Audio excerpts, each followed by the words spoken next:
여러분 안녕하세요. 성경 속에 있는 진리를 탐구해보는 기독교 강요 시간입니다. 기독교 강요 우리가 3권을 살펴보고 있는데 제목을 칭의라고 달았습니다. 칭의라는 말은 다른 말로 하면 하나님이 이루시는 일이다는 말과 같습니다. 성령이라든지 믿음이라든지 회개라든지 이러한 모든 것들을 하나님이 이루시는 일, 하나님이 우리에게 주신 생명들로 인해서 일어나는 현상들입니다.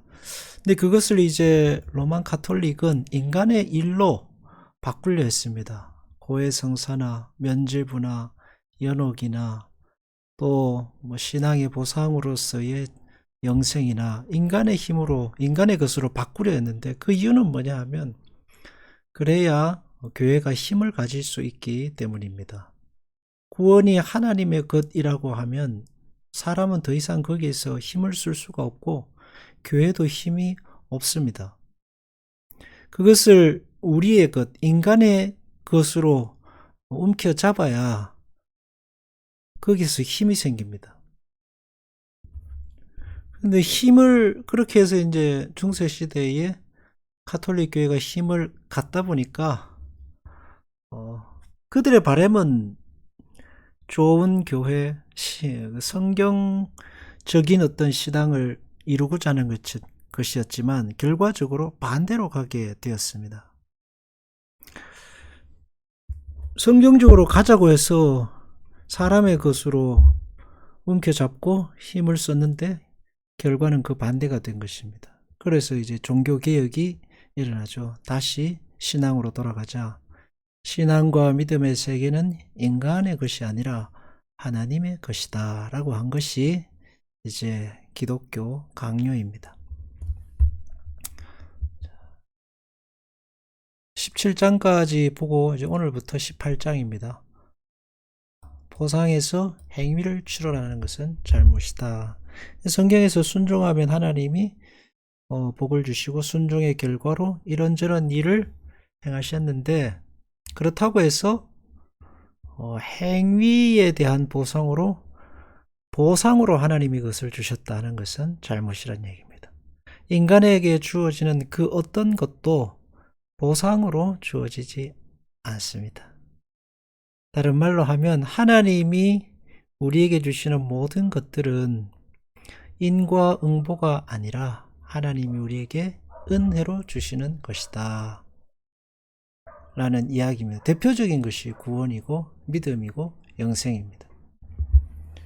그러면 행한 대로 갚는다는 이런 대표적인 구절이 있는데 이 말은 어떻게 봐야 될 것이냐. 로마서 2장 6절에 나오는 말씀입니다. 하나님께서 각 사람에게 그 행한 대로 보응하시되 라는 말씀이 나옵니다. 근데 이 로마서 2장 6절의 말씀은 행위에 의한 구원, 선을 행한 사람은 구원을 받고 악을 행한 사람은 지옥에 떨어진다를 설명하기 위한 구절이 아닙니다. 반대로 은혜로 구원하실 수밖에 없는 이유를 설명하기 위해 끌어온 말씀입니다. 하나님은 반드시 행한 대로 보응하시는 분입니다. 유대인이나 이방인이나 상관없이 행한 대로 갚으신다라고 로마서에 말씀하고 있습니다. 그러나 그 다음에 나오는 이야기는 인류 가운데 그 누구도 하나님의 기준, 행함으로 기준을 채울 수 있는 사람은 없다를 설명하고 있습니다. 그렇기 때문에 하나님은 은혜로 구원하실 수밖에 없다가 결론입니다. 로마서 8장 30절 여기 나오죠. 미리 정하신 그들을 부르시고 부르신 그들을 의롭다 하시고 의롭다 하신 그들을 영화롭게 하셨다. 이 구절은 은혜에 의한 구원을 설명합니다.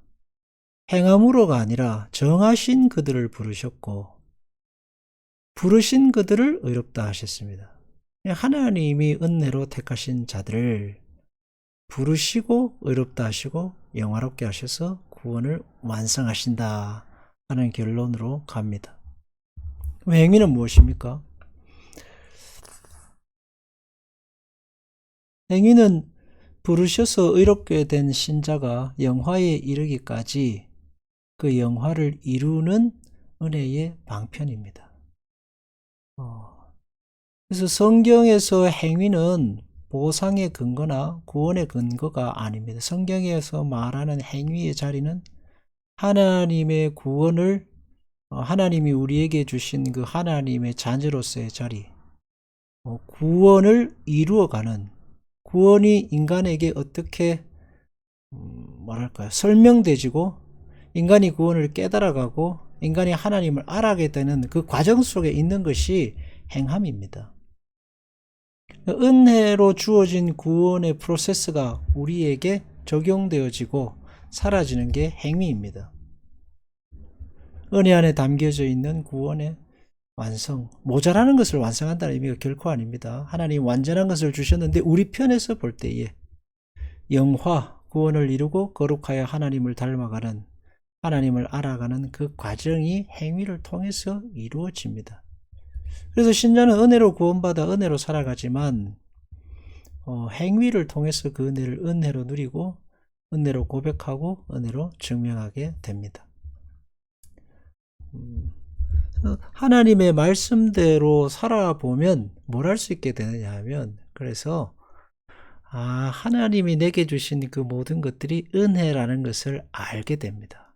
그래서 하나님이 우리를 행함으로 이끄시고 행함을 요구하시고 행함을 우리에게 강조하십니다. 그래서 성경 말씀 모두 다 명령이죠. 왜? 은혜를 알도록 하기 위해서입니다.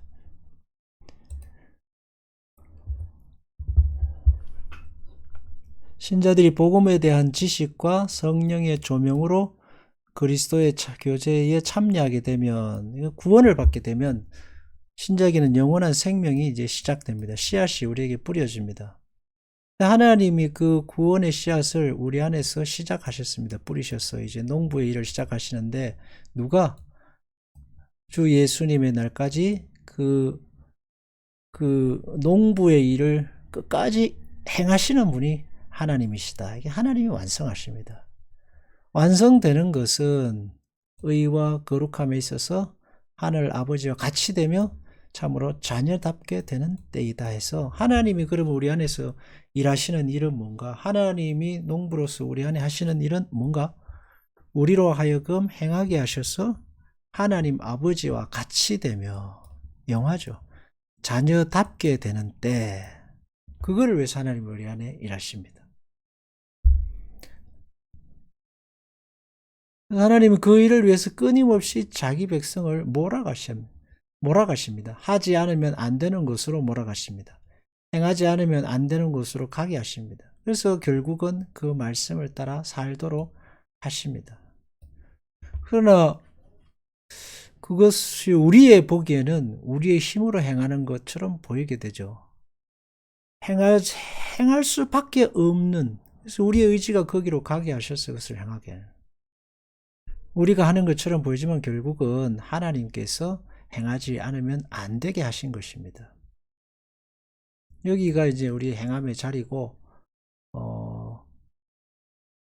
그렇기 때문에 행함으로 구원을 얻는다, 행함으로 자녀가 된다가 아니라 이미 자녀가 되었기 때문에 우리에게 행함이 있고 행함의 부담이 생기고 순종에 대한 마음이 생기고 순종을 향해 나아가게 되는 그런 일들이 우리 안에 일어나게 됩니다. 하나님의 자녀가 되지 않고 하나님 알지 못하고 겁나지 못한 자가 하나님의 말씀에 부담을 갖고 말씀대로 살아야 할 텐데 걱정하고 양심의 가책을 갖는 일은 없습니다. 그래서 순서가 뒤바뀌지 말아야 됩니다. 말씀대로 살아서 구원을 얻는다가 아니라 이미 구원을 얻고 하나님의 자녀가 되었기 때문에 말씀대로 살아야 한다는 책임과 부담이 우리에게 주어진다가 순서입니다. 행함이라는 것은 뭘까요? 근본적으로 인간의 의지의 결과처럼 보입니다. 의지라는 것은 나의 에너지와 판단 그리고 내 힘의 결과고 나라는 존재가 개입된 어떤 곳입니다. 근데 하나님이 그 은혜를 고백해 하시고 은혜를 드러내실 때에 이 우리의 것을 사용하신다는 것에 이제 하나님의 신묘막측하심이 있습니다. 그것을 어떤 위로부터 선물로 자질이나 어떤 위로부터 떨어지는 재능으로 주시는 것이 아니라 구원이라는 큰 시작과 동시에 은혜 씨앗, 보이지 않는 믿음의 씨앗을 우리에게 부으셔서 마치 우리가 그것을 힘과 노력으로 싹 틔워내는 것처럼 이루어 가시는 하나님의 방식이 신묘막측한 것입니다. 그러면 우리가 믿음과 은혜라는 게 씨앗을 잘 키워서 열매를 맺느냐?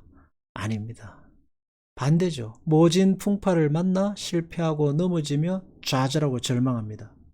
그 가운데서 나의 의지가 죽고 실패합니다. 그러면 하나님도 없어지고 믿음도 없어지고 인생은 지옥으로 떨어져야 됩니다. 죄만 남아야 됩니다. 그때 반대가 됩니다. 죽을 것 같은데 살아나고 실패했는데 거기서 새로운 일들이 일어나고 성공합니다. 아브라함을 보십시오. 아유, 안 됩니다. 나는 할 수 없습니다. 어떻게 우리가 아들이 경수가 끊어졌는데 불가능한 일입니다. 그런데 하나님이 그러면 벌을 주셔야 하고 아브라함의 자녀를 주지 말아야 됩니다. 지옥에 들어가게 해야 됩니다. 그런데 이상한 일이 일어나죠. 100세가 되니까 거기서 자녀가 생기고 이상한데 내가 왜 이러지? 이런 일이 생기면 안 되는데 하는데 그 일이 생깁니다. 그래서 내가 왜 이러지? 이상한데 하나님이 내게 없는 줄 알았는데 실패하고 넘어지고 좌절하고 엎어져 보니까 오히려 거기에 하나님이 계셨던 겁니다. 그러면서 내 의지가 깎여가고 그 자리에 은혜, 하나님이 하신 일입니다. 하나님을 향한 경배가 나오고 예배가 나옵니다. 그리스도 안에 있는 그 은혜가 내게 있었다는 사실을 이제 발견하게 되는 것이 영화입니다. 그래서 나라는 존재의 의지와 힘과 노력과 열심은 깎아지고 주님의 의지가 드러나는 과정. 그 일이 이루어지는 과정이 인생이고 그 인생이 행위의 과정들입니다. 불로 연단되는 과정이라고도 할 수 있고 자녀답게 되는 과정이라도 할 수 있겠죠. 그래서 그것을 칼빈은 거룩함에 있어 하늘 아버지와 같이 되며 자녀답게 되는 때다. 언제? 하나님이 원하시는 길로 살아보면서 실패하고 넘어지고 쓰러지면서 다시 또 거기서 일어나면서 하나님이 이렇게 세우심을 알아가면서 이제 그렇게 되는 거죠. 하나님 닮아가게 되는 것입니다. 자, 보상은 기업이다. 다른 말로 하면 보상은 행위에 대한 어떤 삭시 아니고 하나님이 주시는 선물이라는 얘기입니다. 보상이라는 말을 사용했다고 해서 행위가 구원의 원인이 된다고 생각해서는 안 된다. 이거는 조금만 생각해 보면 알 수 있는 말입니다. 첫째로 천국이 종이 받는 삭시 아니고 자녀들이 받는 기업이다 라는 사실입니다. 천국은 하나님의 자녀가 하나님의 자녀들의 자리입니다. 종의 자리가 아닙니다. 근본적으로요. 그래서 하나님은 우리를 자녀로 부르셨지 일꾼이나 종으로 부르신 게 아닙니다. 자녀의 자리가 먼저입니다. 자녀로 삼으신 사람만이 기업을 향유할 수 있습니다. 양자로 삼으신 것 외에는 다른 이유가 없습니다. 그래서 말이야 순종에 대한 보상이든 은혜의 보상이든 하나님이 주시는 내가 열심히 신앙생활을 하나님 내게 복을 주셨다는 것이든 간에 그것은 우리 편에서는 어떻게 이야기될지 모르지만 하나님 편에서 볼 때 그것은 삭시 아닙니다. 대가가 아닙니다. 하나님이 신자에게 주시는 모든 좋은 것들은 하나님이 주시는 선물이고 유산입니다. 심지어 고난과 이해할 수 없는 역경까지도요. 유산은 뭐예요? 행위의 결과가 아닙니다. 자녀이기 때문에 하나님이 주십니다. 탕자의 비유에서 둘째 아들은 아버지에게 재산을 요구합니다. 근데 아버지가 재산을 줍니다. 이래서 얻은 것이 아닙니다.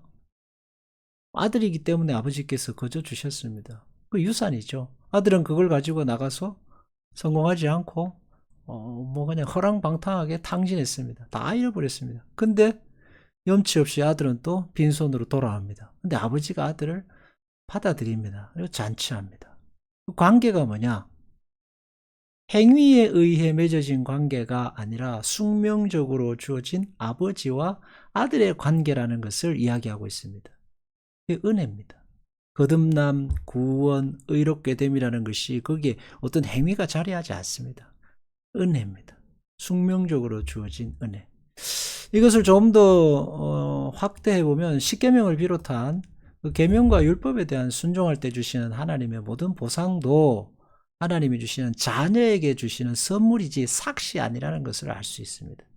아버지께서 자녀들에게 격려와 어떤 목적을 두시고 훈련하시는 과정에서 그 삭시 아닌 은혜로 선물로 하나님이 주십니다. 그래서 뭐로? 그 계명이 목적하고 있는 하나님을 사랑하고 이웃을 사랑하는 것을 우리에게 심어주기 위한 거죠. 부모가 자녀들을 키울 때에도 자기 혼자 이제 처음에는 옷을 부모가 입혀주잖아요. 근데 자기 혼자 옷을 입으면 잘했다 하고 과자도 사주고 맛있는 거 사줍니다. 대가가 아닙니다. 삭시 아닙니다. 격려이고 선물이죠. 잘했다는. 근데 나이가 들면 옷 잘 입었다고 해서 선물 주지 않습니다. 마땅히 해야 될 일이죠. 그 일을 이 목적한 바를 이루었기 때문에 이제는 더 한 단계 더 나은 단계로 가는 겁니다. 근데 우리는 거기서 계속 선물을 요구하면 더 이상 신앙이 자라지 않습니다. 아브라함의 예를 한번 들어보겠습니다. 여호와께서 이르시기를 내가 나를 가리켜 맹세하노니 내가 이같이 행하여 내 아들 내 독자를 아끼지 아니하였은즉 내가 내게 큰 복을 주고 내 씨로 크게 성장하여 하늘의 별과 바닷가 모래같이 하리니. 이 말씀을 놓고 보면은 꼭 아브라함이 이제 이삭을 하나님께 바쳤기 때문에 하나님이 하늘의 별과 땅의 모래와 같이 그 민족을 이제 만드시겠다는 약속을 주시는 것처럼 보입니다. 그렇지만 이 약속은 하나님이 아브라함 처음 부르실 때부터 아브라함이 아무것도 하지 않을 때도 이미 주어진 약속입니다. 그런데 창세기 22장에는 꼭 마치 아브라함이 순종해서 하나님께서 그 대가로 이 약속을 이루는 것처럼 말씀하십니다. 그리고 히브리서 11장에도 믿음으로 아브라함은 부르심을 받았을 때 순종하여 유업으로 받을 땅에 나갈새 갈 바를 알지 못하고 갔으며 해서 순종의 결과 보상인 것처럼 보입니다. 언뜻 보면 말이죠. 아브라함이 이룬 일처럼 순종하여 받은 보상처럼 보입니다. 그러나 자세히 한 번 더 들여다보면 말입니다. 갈 바를 알지 못하고 나간다. 어떻게 그럴 수 있습니까? 아브라함이 그럴 만한 인재가 못 됩니다. 불가능한 일입니다. 더군다나 100세 얻은 아들을 바친다? 불가능한 일입니다. 하나님이 요구하시는, 아브라함이 요구하시는 고향과 친척과 아비집을 떠나서 가라. 아들을 바쳐라. 낳아라. 바쳐라 하는 이런 요구들은 비상식적인 것들입니다. 그런데 그런 일들이 아브라함을 통해서 이루어집니다. 이러한 과정들을 성경에 기록하는 이유가 뭐냐 하면 아브라함이 훌륭하다는 걸 이야기하는 것이 아니라 하나님께서 이루신 일이라는 것을 설명하기 위해 아브라함이 이룬 일이 아니라 하나님이 이루신 일이라는 것을 설명하기 위한 그 어떤 배경들이고 이야기들입니다. 인과응보가 아니라 하나님의 은혜로 하신 일이다.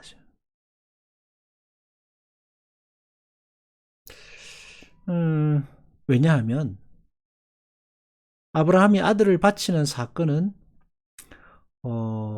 그것을 요구하시는 하나님 편에서 보면은 하나님께 도움될 것이 하나도 없습니다.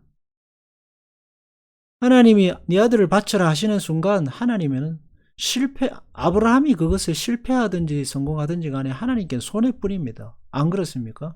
요구 자체가 하나님의 명예에 걸맞지 않습니다. 하나님이 어떻게 이런 말씀을 하실 수가 있지? 우리 성경을 읽을 때마다 그런 생각을 합니다. 아니 그렇습니까? 그럼에도 불구하고 하나님이 요구하시는 이유가 뭘까요? 하나님을 위해서? 아브라함의 자격을 위해서? 아님을 알 수 있습니다. 다른 이유입니다. 그것을 요구하시는 이유는 하나님 편에서의 희생과 열심, 그리고 하나님 편에서 자기 죽음을 통해서 아브라함에게 은혜가 주어졌다라는 것을 가르치는 과정입니다. 그러니까 하나님이 아브라함을 아브라함답게 하나님의 자녀답게 만드시기 위해서 하나님의 욕을 먹고 하나님의 명예가 실추되어도 그 일을 요구하시고 그 일을 이루어 가시는 겁니다. 순종을 가르치기 위한 조건이 아니라 반대로 하나님의 위대함을 가르치고 하나님의 마음을 조금이라도 아브라함에게 이해시키는, 아브라함이 그것을 알아가게 되는 과정이라는 뜻입니다. 그 과정이 인생이죠. 신자가 살아가는 삶입니다. 그러한 과정을 통해서 아브라함은 뭐를 배우냐면 하나님이 내게 주신 모든 것들이 거저 나오는 것이 아니었구나를 배웁니다. 거저 나오는 것이 아니었구나. 내가 내 아들을 죽이는 것이 얼마나 괴로웠는데 하나님이 나를 아들로 삼고 하나님이 내게 주신 모든 것들이 거저 나오는 것이 아니었구나를 배웁니다. 그러면 이제 거기서 예배가 나오고 신앙이 나옵니다. 율법적 자기의가 아니라 하나님의 크고 위대하심 앞에 자기를 낮추는 신앙이 만들어집니다. 그래서 하나님이 말씀하시고 사람이 그것을 쫓아가는 과정을 통해서 행함과 실패, 행함의 과정을 통해서 더 넓게 말하면 인생이라는 과정을 통해서 하나님의 은혜를, 하나님을 배워가게 됩니다. 구원의 은혜를 인생이라는 그 시간과 공간의 큰 어떤 과정을 통해서 알아가게 되는 거죠. 그렇지 않다면 여러분 우리가 어떻게 하나님을 알아가겠어요? 구원 받자마자 바로 천국 얼마나 쉽습니까? 아브라함 부르시자마자 바로 이삭, 그 다음에 바로 이삭, 하나님이 그 이스라엘이라 하시고 조상이 되리라 하시고 바로 12명의 아들, 그럼 얼마나 쉽습니까? 그런데 얼마나 어렵게 이 과정이 진행되는지 우리는 압니다. 이삭이 태어나는 과정이 어렵고 또 이삭을 통해서 12명의 야곱이 태어나는 과정이 어렵고 야곱이 되는 과정이 어렵고 12명의 아들이 또 막 뒤섞여 싸우는 과정이 얼마나 어렵습니까? 근데 그 과정을 통해서 뭐가? 사람들이 만들어지고 하나님의 세계가 확장되고 하나님이 어떤 분이신지 사람들에게 알려집니다. 그리고 하나님이 부르신 자들이 자기 입을 통해서 하나님을 찬양하고 예배하고 신앙으로 고백합니다. 하나님이 주셨지만 아브라함의 것이 되고 이삭의 것이 되고 야곱의 것이 되고 요셉의 것이 됩니다. 그게 하나님의 신묘막측하시고 하심이고 신앙의 목표입니다. 하나님이 믿음을 주신 목적입니다. 그때까지 하나님은 뭘 하시냐? 오래 참고 인내하십니다. 오래 참고 인내하십니다. 잘하는 놈을 뽑는 게 아니라 하나님이 택하신 자들을 자기 스스로 신앙을 고백하고 하나님을 경외하고 무릎 꿇는 신자가 되기까지 오래 참고 인내하시고 그들을 기르십니다. 누가 위대하죠? 하나님이시죠. 행하도록 하기 위해, 순종하도록 하기 위해, 하나님을 고백하도록 하기 위해 온갖 오해와 원망과 욕을 담담히 감당하시는 하나님이 위대하십니다. 그걸 알면 그때서야 비로소 신자도 오해와 욕과 수모를 감당하는 조금 신앙의 자리에 오르게 됩니다. 그게 다른 말로 하면 예수님께서 십자가를 지고 나를 따르라 하는 말씀과 일맥상통하는 그런 말씀이 됩니다. 그래서 행위가 자리하는 위치라는 것은 순종하고 행함을 통해서 구원을 얻는다가 아니라 우리는 행함으로 구원을 얻을 수 없기 때문에 은혜로 부르셨고 부르신 자들에게 인생이라는 그 행함의 큰 과정을 통해서 우리에게 주신 은혜로의 구원의 가치, 하나님의 가치를 우리 안에 새겨가시는 과정, 그게 이제 우리의 인생이 자리하는, 행함이 자리하는 위치다라고 할 수 있습니다. 근데 그것을 행함이라든지 무슨 대가라든지 삭수로 치부해 부리면 참 괴롭죠. 신앙이 괴롭습니다. 신앙은 사람이 힘을 가지면 가질수록 타락합니다. 하나님께 힘을 다시 올려드리고 살아야 되고, 또 신자가 된 이상 열심으로 하나님의 말씀에 순종하고 열심으로 하나님의 뜻을 쫓아야 됩니다. 쫓아보면 우리가 얼마나 모자라는 사람인지 알게 되고 은혜가 얼마나 큰지를 더 깊이 깨우치게 되는 것입니다. 기도하겠습니다. 하나님 아버지, 우리에게 행함을 요구하시는 하나님의 그 마음을 우리가 헤아리고 알아야 하겠습니다. 그렇게 또 살아보면 모든 것이 하나님의 은혜인 것을 더 크게 깨우치게 될 것이고, 거기에서 하나님을 경외하고 예배하는 참 신앙이 우리 안에 새겨지게 될 것입니다. 주님, 은혜를 핑계 삼지 않게 하시고 은혜를 동력 삼아 열심으로 사는 우리의 신앙이 되게 하여 주옵소서. 예수님 이름으로 기도합니다. 아멘.